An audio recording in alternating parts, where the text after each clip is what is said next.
കോൺഗ്രസ് ആയാലും അവരോട് ചോദിക്കണം, അവർ ഭരിക്കുന്ന സംസ്ഥാനങ്ങളിൽ എന്താണ് ആശാവർക്കന്മാരുടെ സ്ഥിതി.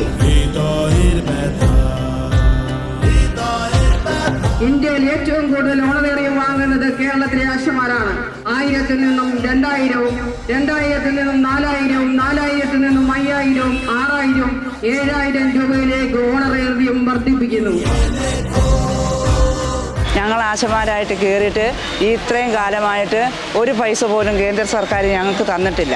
ഞങ്ങൾക്ക് 1 രൂപയെങ്കിലും തന്നിട്ടുണ്ടെങ്കിൽ കേരള സർക്കാർ മാത്രമേ തന്നിട്ടുള്ളൂ. ഒരു കൂട്ടം ആശാവർക്കർമാർ ഇവിടെ വന്നിട്ട് വേണ്ടാത്ത കാര്യങ്ങൾ, അതായത് ഒരു ആശാവർക്കർ ഒരിക്കലും പറയില്ല നമ്മൾക്ക് ഇത്രയും ആനുകൂല്യങ്ങൾ തരുന്ന ഒരു സർക്കാരിനെ കുറിച്ച്. പിന്നെ യഥാർത്ഥ ആശമാരാരാണെന്നും അല്ലാത്ത ആശമാരാരാന്നുള്ളത് ഉള്ള സത്യം എന്താണെന്നുള്ളത് വെളിപ്പെടുത്തുവാനും കൂടി വേണ്ടിയിട്ടാണ് ഞങ്ങൾ ഈ പരിപാടിക്ക് ഇറങ്ങിയിട്ടുള്ളത്. തെറ്റായ പ്രചരണങ്ങളാണ് ജനങ്ങളിലേക്ക് എത്തിക്കുന്നത്. ഞങ്ങൾക്ക് കഴിഞ്ഞ മാസം വരെയുള്ള ഓണറേറിയം കയറിയിട്ടുണ്ട്. ഞങ്ങൾക്ക് ഇൻസെൻറ്റീവ് ഓണറേറിയം ഒക്കെ കൃത്യമായിട്ട് കേരള സർക്കാർ തരുന്നുണ്ട്.